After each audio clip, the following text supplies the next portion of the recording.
Okay, so I have slides and I have my speech on my iPad.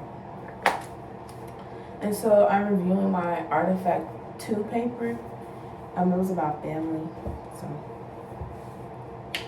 I titled this whole speech, What We Say and How We Learned It. So most of us grow up thinking the way our family communication is just normal. It's it's not a style, it's just how things are.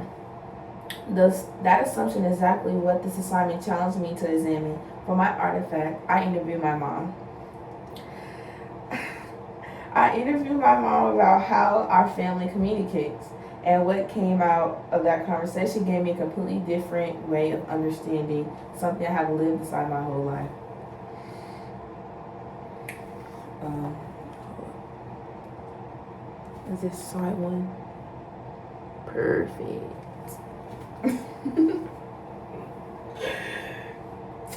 I sat down with my mom on a quiet weekday after cause she works from home. So after she got off of work, I asked her, I pulled her aside, have some questions, just the two of us.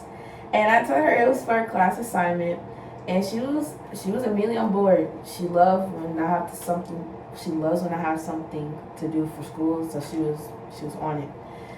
And so I asked her one simple question: how would you describe the way we communicate as a family? She didn't pause.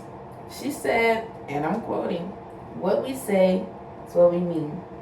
Nobody's going to sugarcoat anything around here," and she was proud of it. When I pushed back and asked if that was always a good thing, she said she would rather have honesty than someone dance around the truth. She traced it back to her own upbringing. Same household, same approach. Direct, not a lot of emotional processing. Her words were, "You handle things, move on." Emotion wasn't something you put on display. Conflict wasn't something you dragged out.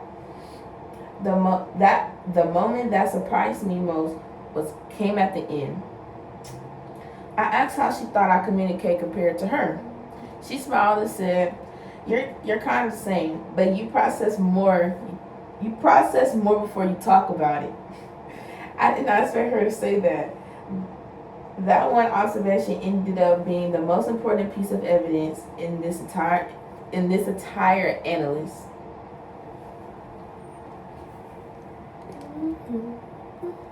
Family communication. Is that?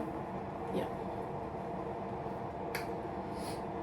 The concept I applied is called family communication patterns, developed by Fitzpatrick and Ritchie. And I want to be clear, this is not a textbook definition. This is something I actually came to understanding by living it. The framework says every family has a communication style built around two dimensions. The first is conversation orientation. Basically, how much does your family talk about things through? Do you discuss a wide range of topics openly, or are certain things just off the table? The second is conformity orientation. How does your family expect everyone to fall in line with the same values? Do you push back, or do you follow the norm?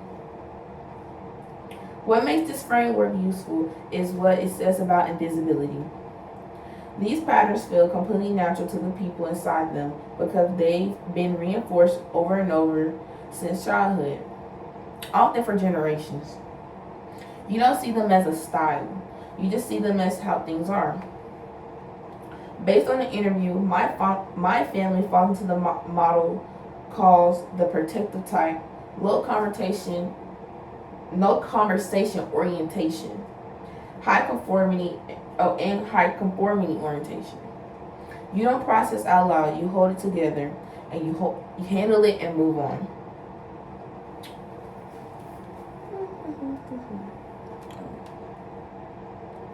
Hope that's visible. Now, here's the real question, and the one this assignment is actually asking: did the concept actually explain what happened? I want to tell you yes, but not completely. My mother's own words are the evidence when she said you handle things and move on. That is low conversation orientation in action.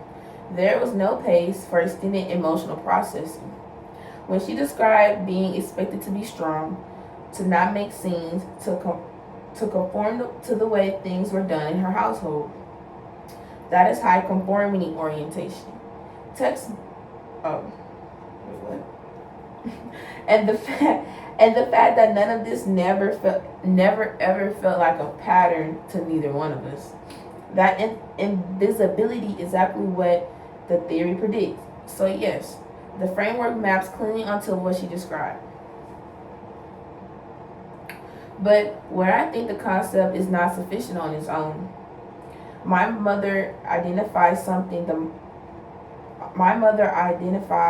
model can't explain. She and I communicate differently. Even though we grew up in the same household with the same pattern, I process more before I speak. She acts first. Same environment, different outcome. The model has no mechanism for that. It also doesn't capture emotional tone. My mother was proud of our communication style. The model labeled us as protect the family and leave it at that. But I can tell you why some members feel positively about that pattern might look restrictive from the outside. And finally, the model treats family types as fixed categories, but communication patterns aren't frozen. They shift. The fact that I developed a slightly higher conversation orientation than what I was raised in shows that people adapt. The model tells you where you started. It doesn't tell you where you're going.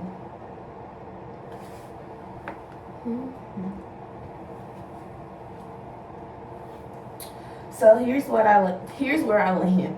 Family communication patterns theory gave me the language to name something I have been living inside without ever examining.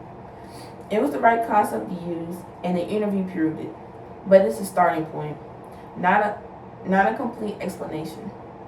The conversation I had with my mom, that's a conversation we have had never before. It only happened because I was forced to step outside the box and look at it.